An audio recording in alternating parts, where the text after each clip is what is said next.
আমাদের সমাজে বর্তমান সময়ে একটা বিষয় নিয়ে প্রায়ই মসজিদে বিতর্ক হতে দেখা যায়, সেটা হচ্ছে বাচ্চাদেরকে মসজিদে নিয়ে আসা প্রসঙ্গে। এক শ্রেণীর মানুষ বলে থাকে যে বাচ্চাদেরকে মসজিদে আনা উচিত নয়, কারণ তারা দুষ্টামি করে, মুসল্লিদের নামাজের মধ্যে ব্যাঘাত সৃষ্টি করে, বা বিভিন্ন রকমের সমস্যা, দুর্ঘটনা, একটা বাচ্চা অপর বাচ্চার সাথে পরস্পর মারামারি।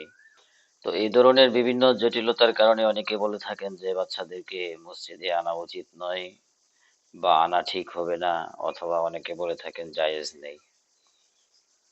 আবার এক শ্রেণীর মানুষ, তারা বাচ্চাদেরকে মসজিদে আসার জন্য উদ্বুদ্ধ করেন, বাচ্চাদেরকে মসজিদে নিয়ে আসেন। তো আসলে বাচ্চা বলতে আমরা কাদেরকে বলি বা কাদেরকে বুঝাই সেটা আগে পরিষ্কার করার দরকার। বাচ্চা তাদেরকেই বলা হয় যারা নাবালক, অর্থাৎ যাদের বয়স 12 বছরের চাইতে কম, তাদেরকেই আমরা নাবালক বাচ্চা হিসেবে বিবেচনা করি। আর যাদের বয়স 12 বছর হয়ে গেছে, তারা আসলে বাচ্চা নয়, তারা সাবালক। তাদেরকে মসজিদে আসতেই হবে এবং তাদের উপরে নামাজ ফরজ। তো যাদের উপরে নামাজ ফরজ হয়নি, যারা শিশু, 10-12 বছর বয়সের নিচে যাদের বয়স, তো তাদেরকে মসজিদের আনার বিষয়ে যে বিতর্ক আছে, তো আসলে এই বিতর্কের সমাধান কি? আসলে কি বাচ্চাদেরকে মসজিদে আনা উচিত নাকি মসজিদে আনা উচিত নয়? এই বিষয়টা একটা বড় জটিল একটি প্রশ্ন। তো বিষয় হচ্ছে যে হাদিসে, কোন হাদিসে এরকম বলা হয়েছে যে তোমরা শিশু এবং পাগলদের থেকে মসজিদগুলোকে বাঁচাও। শিশু এবং পাগলগুলোকে মসজিদে আনার ব্যাপারে নিষেধ করা হয়েছে ওই হাদিসে। আবার অপর হাদিস থেকে প্রমাণিত হয় হযরত হাসান হুসাইন, আল্লাহ রসুল সাল্লাল্লাহু আলাইহি সাল্লামের নাতি, তারা মসজিদে এসেছেন এবং আল্লাহ রসুলের পিঠের উপরে উঠে তারা বসেছেন। তো এই ধরনের রেওয়ায়াতও হাদিস থেকে প্রমাণিত। তো আসলে বিষয় হচ্ছে যে আল্লাহ রসুলের নাতি হাসান হুসাইন, তারা তো সম্ভ্রান্ত পরিবারের সন্তান। তো এটার সাথে যদি সকল শিশুদেরকে তুলনা করা হয় এবং সব শিশুদেরকে ব্যাপকভাবে মসজিদে আনা হয়, তাহলে সেটা বাড়াবাড়ি হয়ে যাবে। কারণ অনেক শিশু আছে যারা এই স্বাভাবিক দুষ্টামির চাইতে দুষ্টামির ক্ষেত্রে অনেক সীমা লঙ্ঘন করে থাকে। তো মূল বিষয় হচ্ছে যে শিশুরা যদি মসজিদে এসে মসজিদের আদব রক্ষা করে, মসজিদে বিশৃঙ্খলা সৃষ্টি না করে। যেমন আল্লাহ রসুলের নাতিরা মসজিদে এসেছে, তারা বিশৃঙ্খলা করেনি।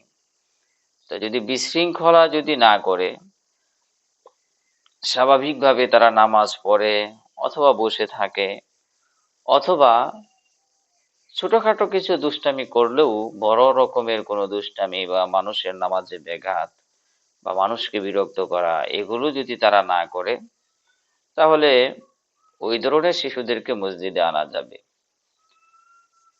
কিন্তু যদি খুব বেশি দুষ্টামি করে, অথবা এত ছোট যে সে প্রস্রাব পায়খানা কোন জায়গায় করতে হবে কোথায় করতে হবে না, এগুলো বুঝে না, মসজিদেই প্রস্রাব পায়খানা করে দেয়, যদি এত অবুঝ যদি হয়, তাহলে তাকে আনা যাবে না।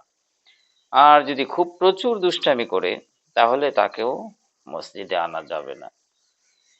আর আল্লাহ রসুলের নাতি, তারা যে রসুলের পিঠে উঠেছেন, রসুল তো ছিলেন তাদের একান্ত ব্যক্তি, তাদের একান্ত আপনজন, আপন নানা। কিন্তু কোনো শিশু যদি মসজিদে এসে অন্য কোনো মুসল্লিদের, তার প্রতিবেশী বা অন্য কোনো মুরব্বী, এই ধরনের মুরব্বীদের কাজে গিয়ে উঠে, তার মাথায় টুপি নিয়ে যায়, তার লুঙ্গি ধরে টানাটানি করে, তাহলে সেটা কিন্তু আসলে স্বাভাবিক বিষয় নয়, বরং এগুলো নিয়ে ফিতনা সৃষ্টি হতে পারে। সবার কাছে সবার নাতি ভালো নাও লাগতে পারে। সেই জন্য এরকম যদি কোনো শিশু করে যে তার প্রতিবেশী অন্য কোনো মুরব্বীর নামাজে ব্যাঘাত সৃষ্টি করে, তাহলে সেই ক্ষেত্রে ওই শিশুকে মসজিদে না আনাটাই উত্তম। তাকে বোঝানো উচিত, যদি বুঝে তাহলে তো আলহামদুলিল্লাহ। আর যদি না বুঝে, যে না তাকে বুঝাইলে বুঝবে না, তাহলে তাকে মসজিদে আনা থেকে বিরত থাকা উচিত। ফিতনা, দ্বন্দ্ব এবং বিশৃঙ্খলা নিরসনের জন্য এটাই হচ্ছে সর্বোত্তম পন্থা। তো এই জন্য মূল কথা হচ্ছে যে শিশু যদি স্বাভাবিক ভাবে মসজিদে এসে ইবাদত করে, নামাজ পড়ে, তাহলে তো আলহামদুলিল্লাহ।